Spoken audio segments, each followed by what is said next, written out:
Hello everyone, Adrienne here, and today I'm coming to you with the second impression of Natasha Denona's Love palette. I picked this palette up a couple weeks ago. I ordered it off of her website and it's a $65 palette. This is the second look that I've created with this palette. If you haven't seen the first look and my very first impression, I will post a link to that video up here, and I'll also leave it down in the description box so that you can click on it after you're finished watching this video.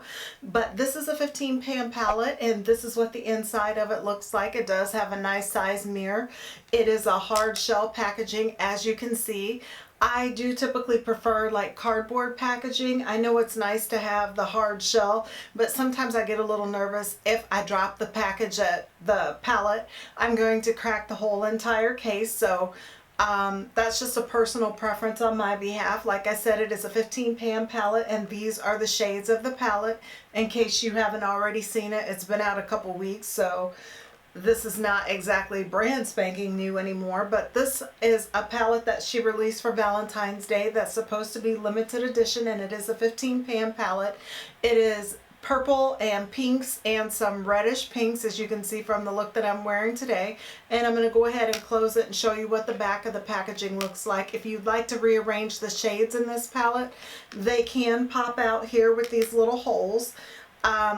I don't think I would like to rearrange it, but maybe some people like it to look a little bit different, so it makes a little more sense to them. But now that you've seen the inside of the palette, I will show you some swatches of this palette.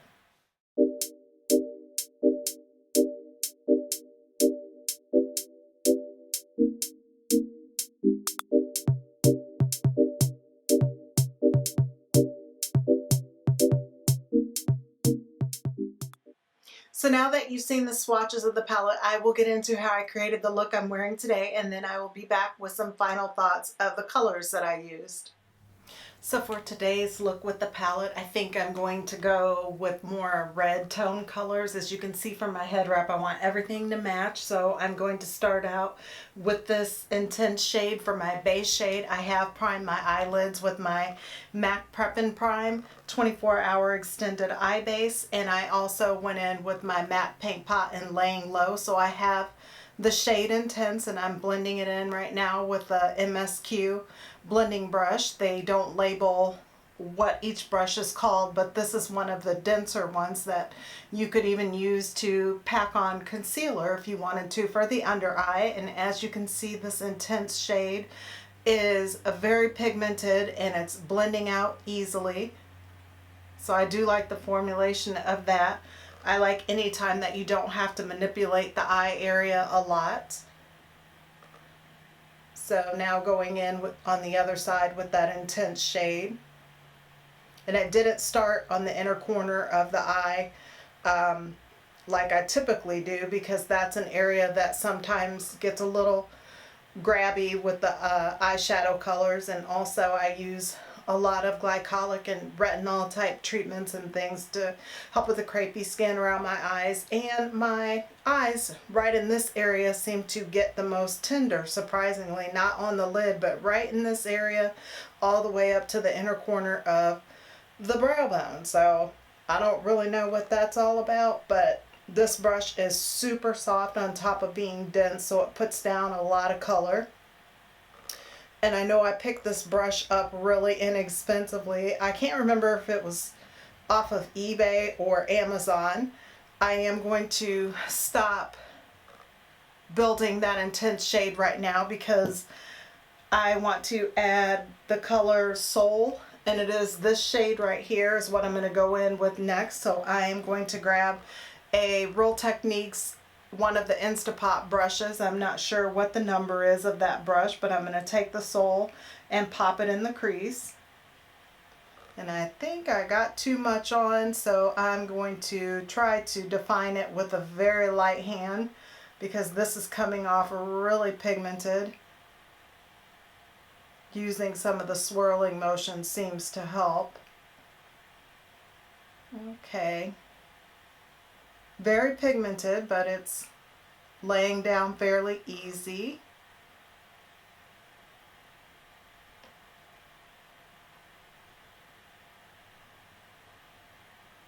This brush is really dense and it's really good for people with hooded eyelids for getting the color to create the depth and dimension that you want, but it's definitely not a blending brush, and I already know that. So I'm going to get this color, the intense part of the color, applied where I want it, and then I'll go back in with the blending brush and soften out the edges and diffuse everything.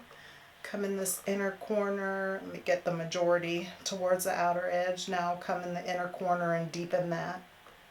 Just using small circular motions to kind of blend it into the inner corner so it's soft.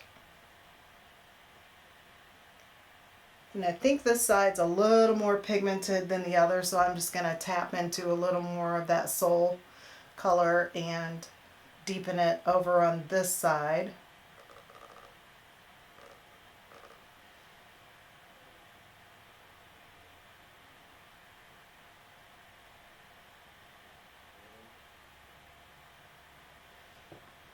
Okay, I think I'm going to take this MSQ blending brush here. It's just a basic blending brush.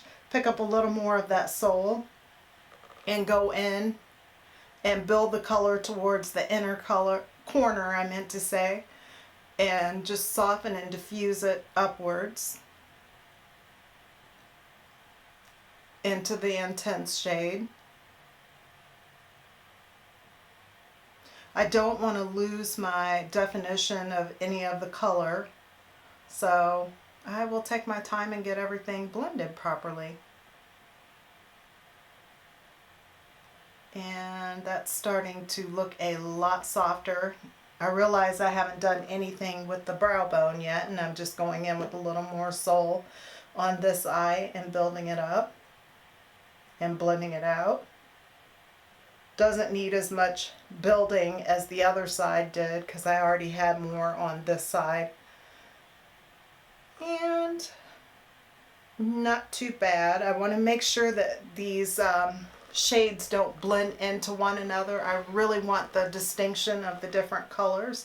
So I'll be curious to see with the second look, me creating more of a monochromatic look, what the shades are going to do, if they'll stay defined or not. So that is that. I'm going to put the brush down now, and I think I'm going to go ahead and apply the shades that I want to use for the eyelid, and I'm going to go in with this Lifetime shade here. I didn't use that with the first look I created.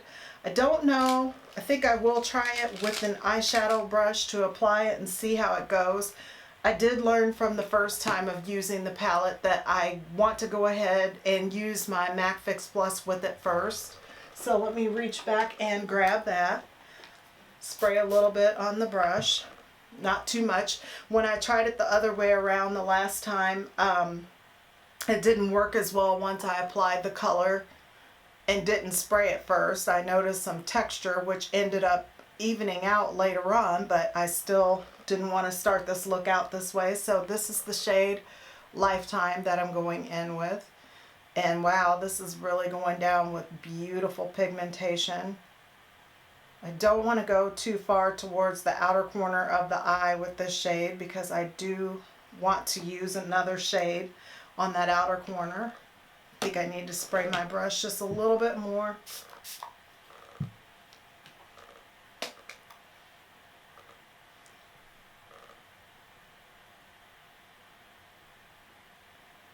And this is a really pretty peachy champagne. I wouldn't say gold, I would say more of a champagne peachy tone. And it's applying beautifully. Wow, I got my brush a little wetter with this eye than I did the other eye. And it's going on a little more liquid. That's strange. I wanted to see what it would do. My brush was really wet when I put the color down on this side. It didn't create the crepiness on this eye, but as I'm going back in on this side with it, it's a little crepey. Just adding more product, but if you get your brush super damp with your first swipe, it goes on fine and looks like this. If you try to go back and add more with it, it's going to kind of look crepey like this. But if you saw my first video of the first look I did, and if you didn't, I'll post a link to it up here. But these shadows kind of surprised me. The other shade that I used that got a little crepey the last time leveled itself out. So we'll have to see with this experiment if this side does it also. And for the rest of the eyelid shade, I'm going to use this color Passion here, go in with Passion. So let me go ahead and clean this brush off real quick that I used to put down the Lifetime shade. I think that should clean it all the way off, and I'm going to go ahead and spray it again. Like I said, you don't get much time to fix it, so going into Passion.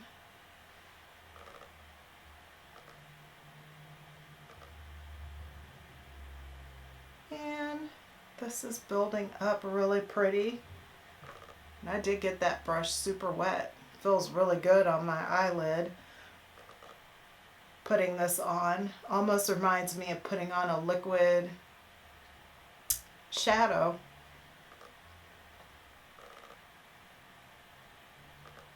I feel like the only reason why I'm kind of needing to build this color up is because I did get the brush so wet that, if you can notice here, if I can get it to come into focus, the whole brush is laying over because it's so damp. So it's not on the part of the eyeshadow. If you saw my first video, I did use that Passion shade in that first look.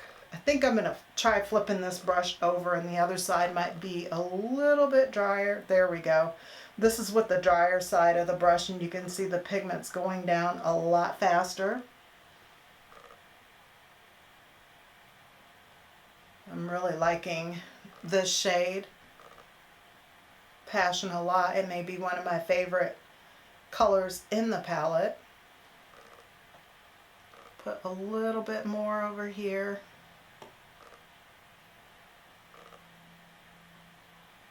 Okay, now for the inside the crease, I think I want to add some depth of color in there to that Soul shade, this shade Soul that I put down. I think I want to take, and this one's called Heartbeat, this shade Heartbeat here, and I'm going to go in with a smaller Instapot brush, and this is what that brush looks like, and I'm going to intensify that crease. But I don't want to lose the transition shade. And this is working really well.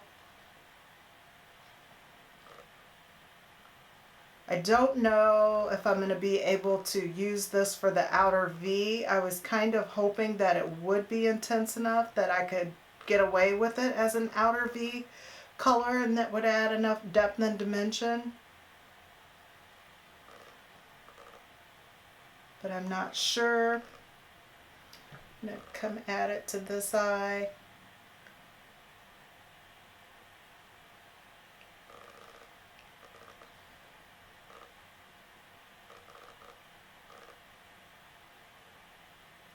It does seem as if the colors are staying pretty distinct on their own. Looking up here, they don't seem to be muddying. I'm going to add a little more up there, but I wanted to get everything applied first and kind of outline to see what I needed to add, because I know this palette is extremely pigmented, and once you get the color down, it's really next to impossible to lighten it up or take it away. So I think I'm going to stop there, and I'm going to go ahead and go into the brow bone because I have not set that primer, and let me find a little angled brush to do that. And I haven't used this shade first. Boy, that makes it easy. So I'm going to go in with this. Ooh, got a little bit of kick up there. Let me tap this off. That was more than I needed, and just get it right here on the brow bone. That's a really nice cream shade. It's got more of a peachy undertone to it, so it's not just the standard vanilla beige. It's a little more peachy than most of the other tones in other palettes when you get that. And I'm going to go back in with that dense MSQ brush and pick up just a tiniest bit of that intense and get some of the stark white look away from the brow bone towards the outer edge over here where I see it still looks just a little lighter than what I'd want it to, picking up a little more of that intense. But I don't want to lose the brow bone. Looking at that outer V, and I'm not sure what I want to do because that heartbeat shade was very intense for the actual crease and it didn't take over the transition, but I don't think it's going to be dark enough for the outer V. I'm going to pick that Instapot brush up, the first one, and then I think I'm going to go back in with a little more of the Soul color and take it up just a smidgen higher.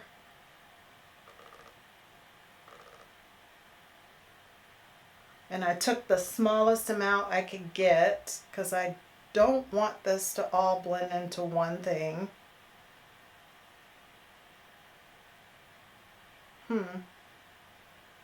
Gosh, my lips are dry. I just put the Vaseline Rosy Lip Therapy on and they are still dry. I'm looking at the palette and I guess I can try to go in with that heartbeat and see what it does, but I don't think that it's going to give me what I want in terms of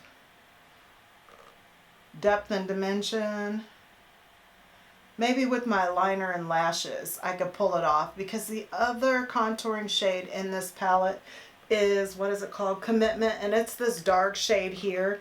And I really don't want to turn anything about this look a purple tone at all. So I'm going to have to make this work. Go back in with a little more heartbeat, just applying that to the outer V. Guess it's doing okay. I think with liner and lashes, it's going to look pretty good. I really do like a lot of monochromatic looks, so I don't always feel like I have to have some super dark black or brown with every look to complete it. Let me pop a little bit more of this heartbeat shade right in here. Seems to be lacking a little. I think that's deepening up pretty well. A little bit more. Okay. Now looking at the eye look, I think I want to take that Mary Kay eyeshadow brush and just go in and kind of smooth this out a little bit, make the transition a little less obvious between these two shades. Now I'm going to flip this brush over and I think I'm going to have to clean it off because I did both sides of it. So cleaning it off with my color switch, let me go back in to Lifetime again and just kind of merge these two together.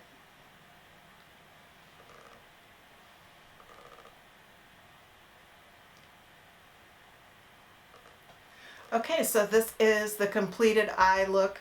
Well, not the completed eye look. I'm going to go off camera and do liner, lashes, and finish the rest of my face makeup, and I will be right back. So for my second look in this palette, as you can see, obviously I went for the redder tones, and this shade here is more of a peachy gold type shade, which I absolutely adore, and it really does look peachy on me. I don't know how it's really translating through the camera, but it's hard for me to find shades that stay a true peach on my skin tone and don't turn gold when I put them on, but this looks really peachy to me even after having it on for a few minutes, and I really did like the way all the colors applied in this eye look today.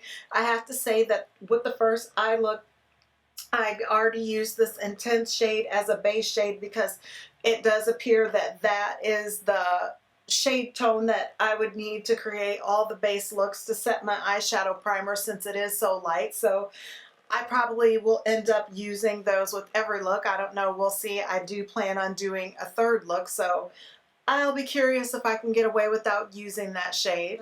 This shade here, I did, what is it called? Let me turn it the right way. Transparent. This transparent shade here, when I was off camera, I did go ahead with the small brush and popped it into the inner corner just for a little highlight. And I did end up using that one on the first look also. I can't really think of much else that I used on the first look, except for this shade here, and let's see what it's called, Passion. Passion, I did use that in the first look, but other than that, the rest of the shadows were new to today's look. One thing I will say about them, from swatching them, when I did the swatches, I thought that the shades would pull a lot redder than what they did. In the natural, I think they look more of a pinky red, which is to be expected out of a Valentine inspired palette, a love palette. That's what I would expect, is more pinky red. But when I'm looking at it and I'm looking down at my monitor, I guess it does look more of a red tone. This shade here, and let me turn it the right side up so I can read it, and it's called Heart. That, when I swatched it, was extremely red. The quality of these shadows is excellent. They blend really nicely. Like I said, some of them are like a cream to powder type texture, and I really do like that with the formulation. I think that you need a certain type of technique to kind of work with them though. And when I said I went in with this denser blending brush, this MSQ brush, I feel like with the flimsier brush that isn't kind of dense blending, it would be a little bit harder to get the cream to powder shades to blend. One thing I did notice when I was doing the swatches of this palette is I didn't really enjoy swatching the palette, but that doesn't matter because swatches only give you an idea of what the shade range looks like on my skin tone. It has nothing to do with how the shadows are going to apply on my eyes. But the cream to powder shades, the ones that were really creamy, like this one and this one here, they're both her different cream formulation. I don't even know how to describe it. Those are kind of hard to build up and next to impossible to build up with a brush. I had to use my finger to get the color with them. So I didn't use those shades today, so you weren't able to see that, but I can just let you know that from the swatches that was really awkward. And I used this brush here to do my swatches, and a lot of the different shades, because of the formulation of them, it was easier to build the intensity up with my fingers. Like, it just did not work at all very well with the brushes. That's just something to keep in mind, that when you do pick this palette up to work with, it's not going to be exactly like your average palette that you're typically used to, because the formulation is different. But I think that that's what makes it so unique and worth spending the extra money on, because I do feel that $65 is quite a bit for a palette, but it's definitely a different experience. And I'm going to lean in so you can see this eye here where I got it kind of textured looking. And as you can see, that texture has really leveled itself out, and it's not apparent like it was when I first put the shade down wet. So that is very exciting to me, and I do like the look that I've created today, and I thought it went on really easy. Like I said, there's a little bit of a learning curve, but I think it's always best to go in with a light hand until you figure out what you're working with and build and blend things out. And it's definitely a palette that blends very nicely. I have to say that this second look I really like a lot. It kind of threw me off a little bit looking at it off camera. I ended up putting on kind of a pinky mauve lipstick, which I probably wouldn't have done if I would have thought it looked a little redder, which I do think it does now look redder on camera than what it does in real life. But I like the look that I have today, and I hope that you did enjoy this video and it helped you decide if possibly this could be a palette that you want to pick up. I am going to be making some different videos about this palette because I want to give just thorough review of it and help you guys decide if it's really something that you want to add to your collection, especially since it is a limited edition and it's a little time sensitive. I did have some requests from some of my viewers to maybe compare the look that I created, the very first look, to some of the Juvia's Place palettes. So There may be some other palettes that once I create that third look with this palette, because I think that's pretty much all I'm going to try to figure out now. I wanted a really set red look, and the other look that I created was kind of a purpley pink look, but I do want to go in and do an all-out purple look and go for this shade here and see how it turns out, because I don't really think that this shade will blend in really well with some of the other colors. So once I get the next look recorded, then I probably will go toe-to-toe with this palette with some of the other things that are in the collection to help you guys decide if maybe this is something you can just miss out on and totally skip altogether, or if it's something you want to pick up. But I hope that you enjoyed this video. If you did, please give it a thumbs up and don't forget to subscribe. You also want to hit the notification bell next to the subscribe button so YouTube notifies you every time I upload a new video. I'll see you guys soon.